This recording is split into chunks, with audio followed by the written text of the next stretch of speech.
back to the Dave Nemo Show. One of the great things about coming to these conferences, coming to the Expo, we're over here, by the way, at the Media Interviews and Content Creator Zone, which is a glorified way of saying a place where people can talk and get some recordings done. Jimmy Mack here, by the way. Guys, go to radionemo.com, go to youtube.com. A lot of this content is going to be available over there, even as I am speaking on the air over the next couple of days. Paul Gioupis joins us this morning. I'm thrilled to have him. He's the CEO of Zeem, and he's got a real connection to one of our earlier guests from King Theo, right? That's right. Good morning to you, by the way. Let's talk about that connection first, and then we'll get into what you guys do. Great. Thanks for having me, Jimmy. King Theo and Jenny, she has acquired vehicles. She has some Volvos, and she has some Nicolas that she parks and charges out of our depot. So we helped her procure the vehicles, we helped her get the incentives, and we've helped train her up on how to operate these and make sure she's doing it at the best optimal way that she possibly can. So we were having a conversation about her coming back on the show to talk about how she trains experienced drivers to become drayage drivers, not how she trains up inexperienced. But, she needs people who have chops. Partnerships are so important here. So she trained drayage drivers, and you've trained her how to use the equipment that you've kind of put into place, infrastructure you've put into place, correct? That's exactly right. I mean, it's a new technology, and everybody gets a bit overwhelmed when it's new technology. We like to show the simplicity. And what happens is, especially driving a regular big rig, driving an electric truck with 1 or 2 speed motor becomes so much easier. So you want to make sure you have a good training experience with those drivers. And for her, it was really quick learnings, and then her translating it over to her drivers. Yeah, and that's a neat thing too, because when you have somebody who is naturally inclined towards training and education, they become terrific students because they want to get the information in a way that they understand, that they can kind of communicate it. So let's talk about Zeem. Give us an overview of the company.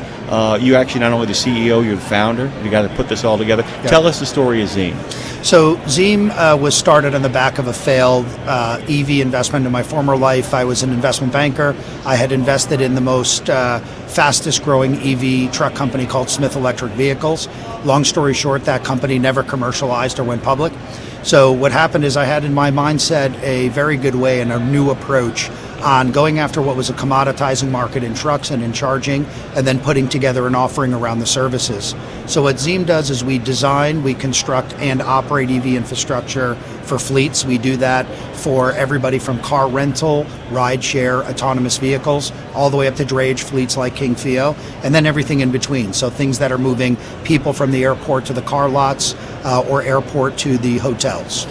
You, by the way, are a great example of when people talk about destructive capitalism, are a great example of what the actual value is there, because you found yourself in the middle of something that could not scale up, couldn't quite get there. But because of what you saw as it kind of played out, you figured out that there was another avenue, another market, and another space for understanding the technology and how to make it work for other people who might go into that sector. Is that fair? It is very, very fair. What's happened is I got too in-depth and immersed in the industry, and a lot of the other side of this transaction when it comes to EV trucks or charging is trying to explain some sort of complexity so you have some O&M support behind it, so you continue to drive revenue from whatever you've sold. For us, it's very much, okay, look, we need to understand the equipment. Let's operate it right at the site. So then that way we're not leaning on third parties. So what we've done is eliminated the middleman, figured out how do you start a business, a try before you buy, to bring those customers in. And instead of converting an entire fleet, which isn't realistic, let's start off with 1 or 2 or maybe 5 or 10. Let's do that where somebody else has already spent the money on the infrastructure, already has a 24/7, 365 operation. If it works there, then we import it and bring it onto their own site. And then Zeem will also come in and design, construct, and operate at their own sites as well. So basically, you're helping people figure out how to onboard the process. You don't force people to kind of dive in to the deep end of the pool. What you're basically saying is, we can teach you how to swim. And then there's an expectation, because if we do it right, that you're going to come along and be our partners, and then we work with you to kind of, in the same way that you've been talking about working with Jenny. In many ways, that's a great model. If she becomes a great story, but it's also a great anecdote about what kind of services you provide. How do you find your partners? I mean, we're here at an expo, of course, where there's an opportunity to find that. But how do you go about finding the next people who you're going to partner with? Do you use word of mouth? I've always had kind of a hard time of understanding Do you let the people who you've already worked with, let the other people who are getting there know? What is the process for bringing on new business? Really good question. So first things first, with new business, we've from the beginning tried to acquire as much data possible. Where's electrification going to be happening? Unfortunately, we didn't find any reliable data.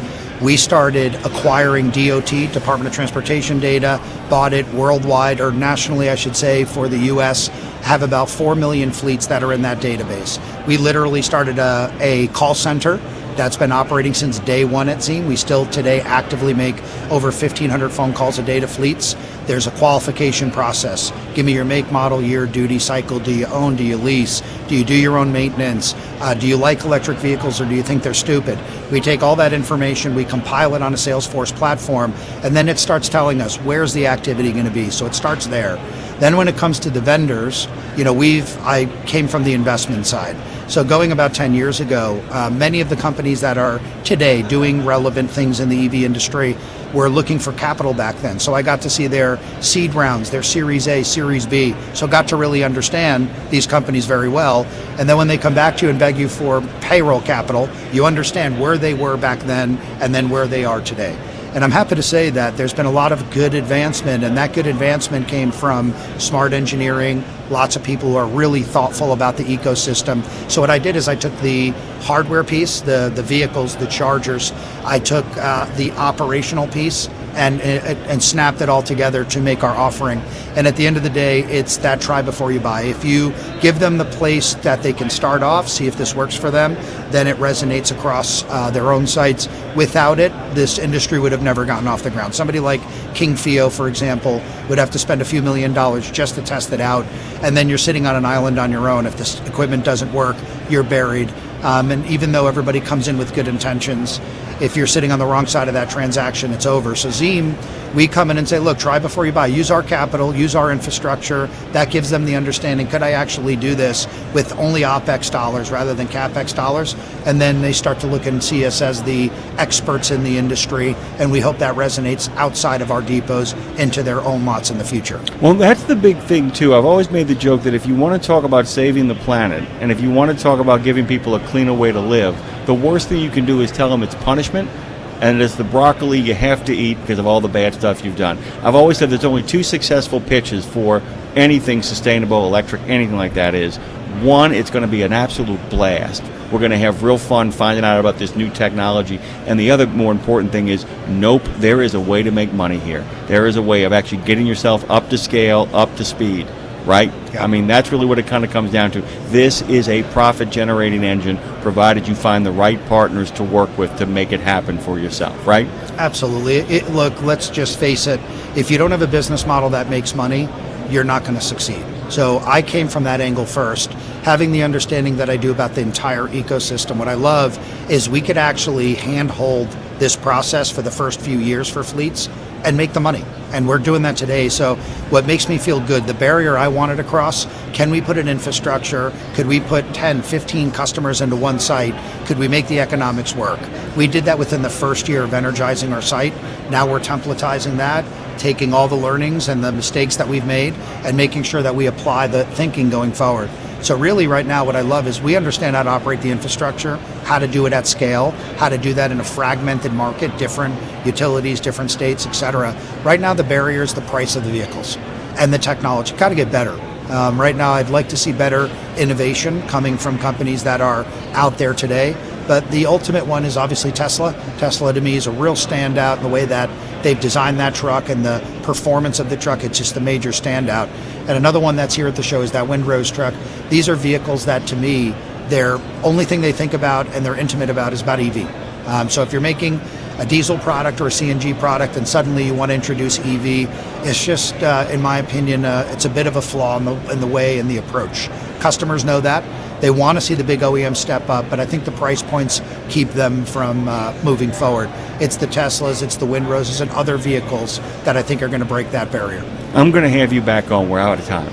Okay. But tell me where people can go. Let's not let get out of here before letting people know where they can go to find out about all the exciting stuff you got going on. So first things, we have a website at zeemsolutions.com. Our depot is right at LAX. I welcome anybody who's operating and looking interested in electric vehicle charging to come and see the depot. It's world class. We do 800 to 1,000 charge sessions a day. It's the most active out there. So LAX, Long Beach, Newark, New Jersey, SeaTac, Washington, that's where our depots will be. So feel free to reach out anytime, and happy to host anybody at the depot. Hey guys, go to radionemo.com as well. We're going to have this content up on YouTube almost instantly during today and tomorrow's show. Thank you so much. It's great to make your acquaintance, by the way. No, even better here, Jimmy. Thanks so much. All right, man. Guys, go to radionemo.com, go to our YouTube channel. Make sure you subscribe. We're at the Media Interviews and Content Creator Zone here at the ACT Expo. We'll be right back.